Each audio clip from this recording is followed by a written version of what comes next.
Salut à tous. Aujourd'hui, on se retrouve pour une nouvelle vidéo un peu particulière puisqu'elle aura pour but de vous présenter une application solo pour pouvoir jouer en solo à Assaut sur l'Empire Star Wars, développé par Gravaillon qui est un fan du jeu et qui a justement voulu prolonger l'expérience en solo ou en full coopération.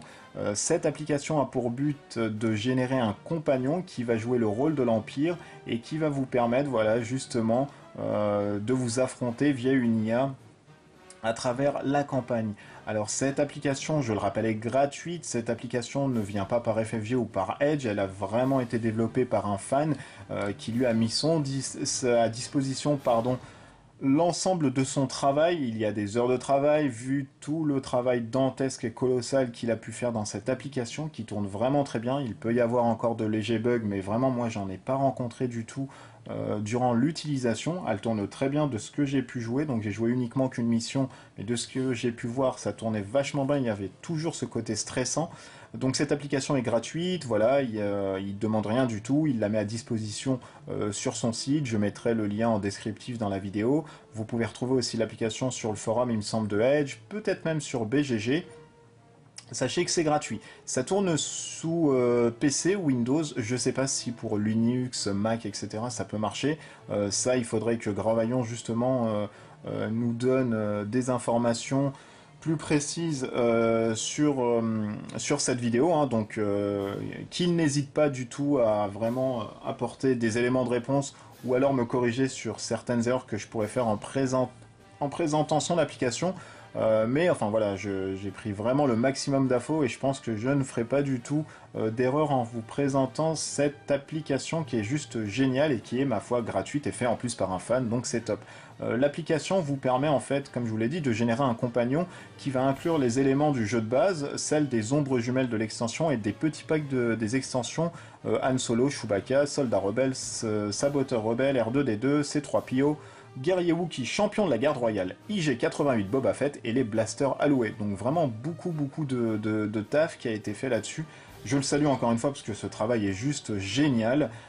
C'est une application qui va être suivie parce que voilà, là comme vous le voyez, c'est la version 1.5. Il y a eu d'autres versions auparavant et il met à jour assez régulièrement quand il en a le temps déjà, parce que son boulot, je pense que c'est pas uniquement de faire que ça.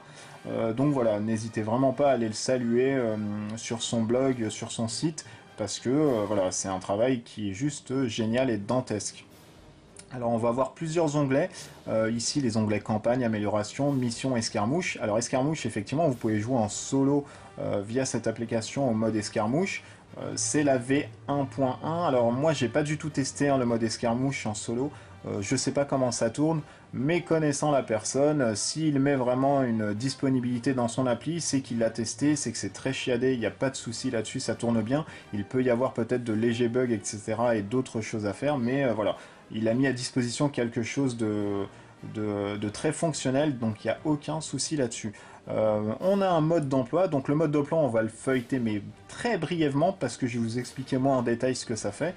Gardez à l'esprit que le mode d'emploi est très fonctionnel, très compréhensif, très lisible avec beaucoup d'exemples pour illustrer ses propos, donc il n'y a vraiment pas d'incohérence ni quoi que ce soit, c'est très bien foutu. Donc voilà, même la navigation, on peut revenir en arrière, suivant, menu, enfin voilà, c'est vraiment génial ce qu'il a fait. Quand vous allez commencer une campagne avec cette application, qui je le rappelle, vous permet de simuler en fait le côté de l'Empire, vous cliquez simplement voilà, sur la campagne, et là on va vous donner un paquet de classes que vous allez utiliser durant la campagne. Donc on choisit ce paquet de classes, on garde face visible, voilà, tac. Là on vous demande ensuite d'élaborer le paquet de cartes projet, on vous dit de prendre ces cartes-ci. Vous mélangez ensuite les cartes et ça donne le paquet projet du joueur impérial. Vous cliquez sur continuer et ensuite on vous dit de prendre la mission adéquate. Alors la mission adéquate au préalable, on vous demande de renseigner les héros rebelles qui seront présents durant cette mission. Donc là on va prendre le Jedi voilà, et le soldat. Si vous n'avez pas d'autres héros à mettre dans l'appli, vous cliquez uniquement ici sur le symbole qui vous permet de passer ensuite à la phase suivante. Là, on vous redemande le paquet de classes qui est joué par le joueur impérial, donc c'était celui ici avec les Stormtroopers.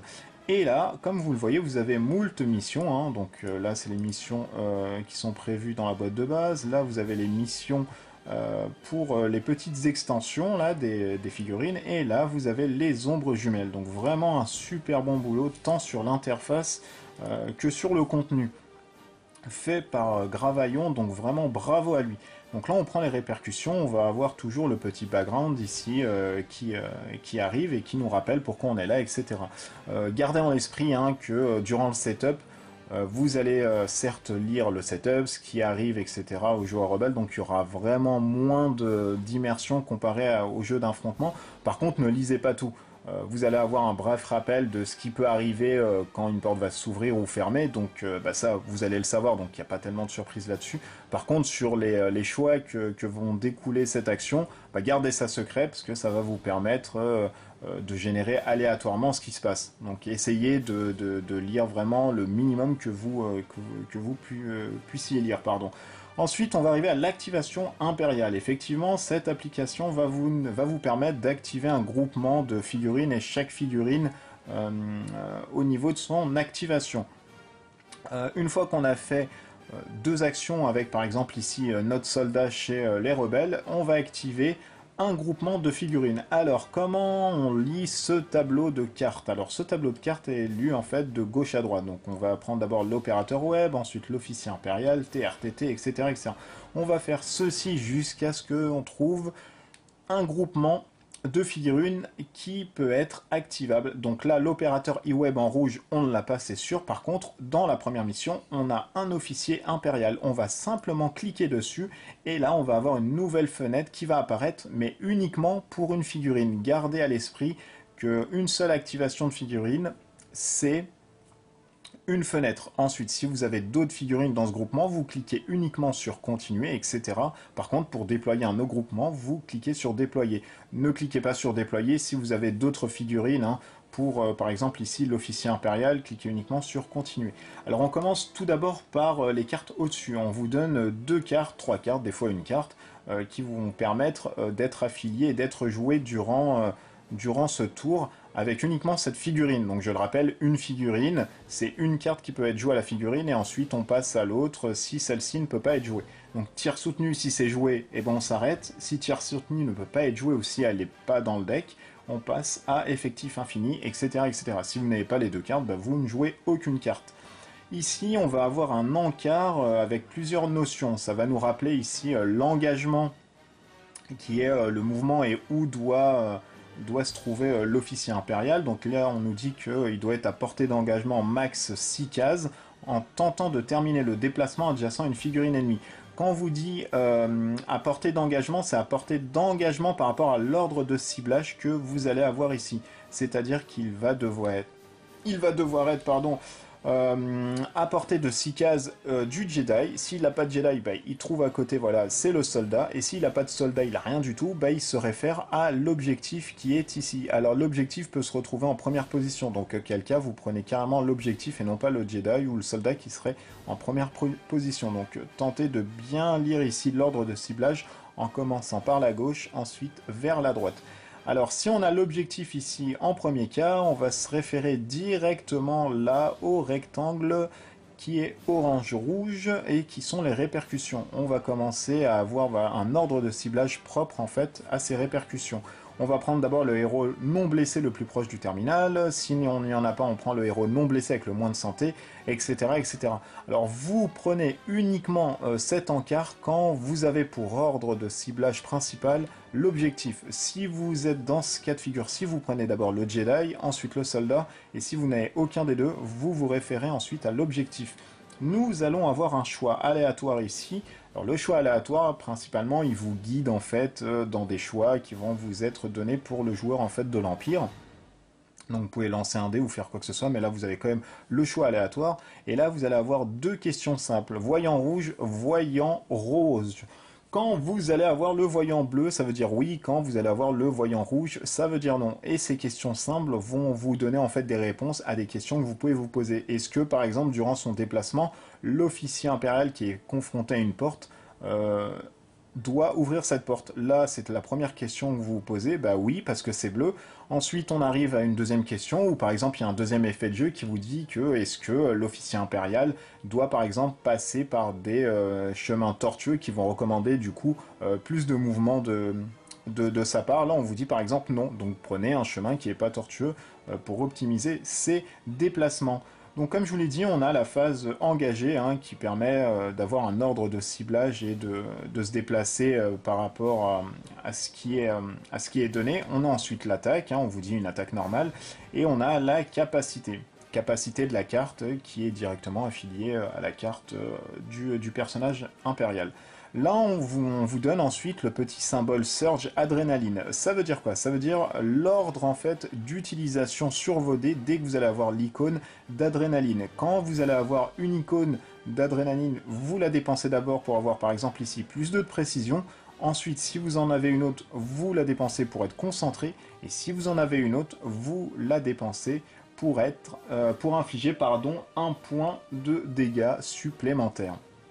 Gardez quand même en l'esprit que si vous avez par exemple la portée et que vous avez une icône d'adrénaline à dépenser, bah, ne dépensez pas ça pour plus de précision, ça ne sert à rien. Si vous avez déjà la précision, voilà, vous passez quand même sur le deuxième et vous vous mettez en concentré. Il faut quand même la jouer un peu cohérente. L'application, voilà, elle ne gère vraiment non plus pas tout sur les choix, etc. Donc il y a quand même quelques optimisations à faire de votre côté. L'application n'a pas d'œil, n'a pas de réflexion ni quoi que ce soit. Elle ne sait pas ce qui se passe aussi sur le plateau. Donc voilà, gardez quand même à l'esprit qu'il faudra faire des choix qui sont cohérents, même s'ils ne sont pas avantageux pour vous. Hein. C'est le but hein, de vous rendre quand même une rude tâche. Donc là, vous prenez pas en compte en fait cet ordre d'activation. Là, on vous dit vraiment on vous renseigne en fait les notions qui sont développées ici dans cet encart qui lui est l'ordre d'activation de la figurine. Comme je vous l'ai dit, la figurine, quand vous allez l'activer, vous allez prendre ici cette petite encoche qui va vous donner les actions à faire dans l'ordre précis. C'est-à-dire qu'on va d'abord faire engager, ensuite on va faire la capacité de la carte, et ensuite on va faire l'attaque. On va résoudre bien sûr deux actions. Si on ne peut pas s'engager, eh ben, on va réaliser la capacité et ensuite l'attaque. Si on ne peut pas, par exemple, utiliser la capacité, ben, on va faire l'engagement et ensuite l'attaque. Et si on ne peut pas faire de capacité et d'attaque, eh ben, on va s'engager deux fois, etc. Donc gardez à l'esprit qu'il faut quand même faire deux actions parmi celles qui sont citées et on les fait dans l'ordre croissant. Donc engagé, capacité, attaque. Si on ne peut pas ensuite faire capacité, ben on revient au-dessus, etc., etc., etc. Ici, nous allons avoir une petite lampe. Pareil, rouge c'est non, bleu c'est oui, et elle symbolise uniquement si on utilise la capacité. Et ben dans cet exemple-ci, on va faire l'engagement. Ensuite, on va faire la capacité, on nous dit que non, on va passer directement à l'attaque. Et si on ne peut pas attaquer, ben, on repasse sur l'engagement, etc., etc. Dès qu'on va finir une activation d'une figurine, on regarde s'il y a d'autres figurines dans ce groupement. S'il y en a une autre, on clique simplement hop sur continuer et là on va avoir une nouvelle fenêtre, par exemple ici, qui nous dit d'engager, capacité, attaquer. Ben, là, pour le coup c'est la même mais on n'a pas la lampe rouge, on a la lampe bleue. Donc là la figurine va s'activer différemment pour déployer un autre groupement de figurines. Voilà, on va mettre déploiement et là on va avoir voilà, un nouvel preset pour déployer ces figurines. Là on va avoir par exemple les Stormtroopers et les Stormtroopers, hop, on nous dit ici pareil d'engager capacité attaque. Donc c'est vraiment bien foutu. C'est très intéressant, c'est juste hyper bien shadé. Et là, oh, on nous dit d'activer la carte projet numéro 1. Si dans le deck on va avoir des cartes projet au fur et à mesure, et qu'on nous dit de jouer la carte projet numéro 1, qui sont étalées en fait sur la table, on va prendre cette carte, on va la lire, et si on peut la jouer, on la joue directement, ou alors voilà, on la met à la fin de la ligne. Donc là c'est vraiment précisé dans la mise en place, je vous laisserai vraiment voir ça en détail, puisque c'est proprement... a un effet de jeu et c'est proprement dit pour une situation particulière. Une fois qu'on a fini l'activation de l'ensemble des deux camps, on passe à la phase de statut qui est ici. La phase de statut, elle nous dit d'augmenter la menace, donc ça, il n'y a pas de souci, on sait comment on fait. On restaure ensuite toutes nos cartes, donc là, il n'y a aucune surprise. Et ensuite, le joueur impérial ne dépense pas de points de menace lors de l'étape de déploiement et renfort de la phase de statut. Il décide de stocker ses points de menace. Effectivement, vous pouvez stocker vos points de menace en disant bah non, finalement, je ne déploie rien. On continue. Ensuite, on a la fin des effets de ronde, pardon, j'ai un peu du mal, il est un peu tard, et on a la progression du cadran de ronde. Donc là, je vous ai montré le statut où, par exemple, le joueur impérial, l'IA, décide de stocker ses points. On va ensuite passer à la phase de statut qui est, hop, voilà, le déploiement et de renfort. Alors quand vous déployez et vous renforcez vos cartes, on vous donne toujours la possibilité de faire soit un renfort prioritaire ou de déployer des cartes de la main. Donc là, dans cette phase, on est dans l'obligation, par contre, de dépenser l'ensemble des points de menace que l'on va avoir sur notre cadran. Donc là, on nous dit par exemple, les renforts sont-ils prioritaires? Je le rappelle, rouge c'est non et bleu c'est oui. Là, on nous dit oui. Donc alors, si les renforts sont prioritaires, on nous dit de renforcer d'abord les cartes déploiement en jeu en priorité si possible. Ça veut dire quoi? Ça veut dire qu'on va commencer avec l'office impérial en nous disant bah tiens, on va renforcer cette carte. Si elle est déjà renforcée, elle est au maximum, eh ben on va suivre. Eh ben on a le droïde sonde, eh ben lui s'il est aussi renforcé, on vient au Stormtrooper. Tiens, dans le Stormtrooper par exemple, eh ben je n'ai rien à affilié à cette carte, et bien bim, je commence à renforcer du coup cette carte. Donc renforcer vraiment les cartes que vous pouvez renforcer au maximum et ensuite déployer les cartes que vous pouvez déployer de la main du joueur de l'IA au maximum. Ici on vous rappelle le renfort maximum par carte de déploiement, donc dès que vous allez renforcer vos cartes, ça va être une figurine par carte et c'est tout. Si vous voulez renforcer par exemple 2 Stormtroopers, vous avez 4 et vous avez qu'une figurine, bah vous pouvez uniquement dans cette phase déployer une seule figurine. Quand vous mettez continuer, voilà, vous avez les effets de fin de ronde, la progression du cadran de ronde, etc. etc. Si on passe à une autre phase de statut, bah là pareil, on n'a pas de pion de dépensement, mais on vous dit par exemple, regardez, activez la carte du projet numéro 1. Donc vous pouvez toujours activer des cartes, etc.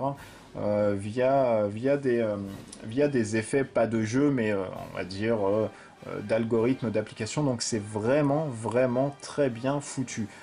Une fois que vous allez avoir fini la mission en cours, vous passez sous la phase d'amélioration. La phase d'amélioration, elle vous dit comment dépenser l'influence. Donc ici, on nous dit de piocher 4 cartes projet, de les placer en ligne en respectant l'ordre dans lequel elles sont piochées. On vérifie le coût de chaque carte projet, l'une après l'autre, et on arrête la manœuvre dès que le joueur impérial dispose d'assez d'influence pour payer le coût d'une carte. La carte elle est achetée et les autres sont remélangés dans le paquet de cartes projet.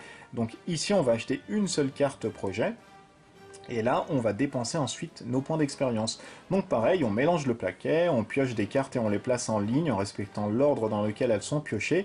On vérifie le coût de chaque carte classe l'une après l'autre et on arrête la manœuvre dès que le joueur impérial dispose d'assez d'XP pour payer le coût d'une carte. La carte elle est achetée et on continue la manœuvre jusqu'à ce que le coût de chaque carte restante soit vérifiée, puis on replace les cartes achetées dans le paquet de classe actif. Et là, vous allez pouvoir augmenter la force de l'Empire. Concernant le mode escarmouche, alors moi je me suis pas tellement attardé parce que ça m'intéresse pas dans l'absolu de jouer en escarmouche, là je me suis lancé dans une campagne, mais voilà, là vous choisissez une mission, vous choisissez votre camp adverse, donc on va dire c'est toujours l'Empire, et là on vous demande, voilà, vous vous déployez dans la zone bleue, vous rassemblez les cartes déploiement impérial qui sont officier impérial, droïde, opérateur. En rouge, officier impérial, Stormtrooper, droïde. On rassemble toutes les cartes commandants comportant les traits indiqués ci-dessous, droïde, arme lourde, soldat.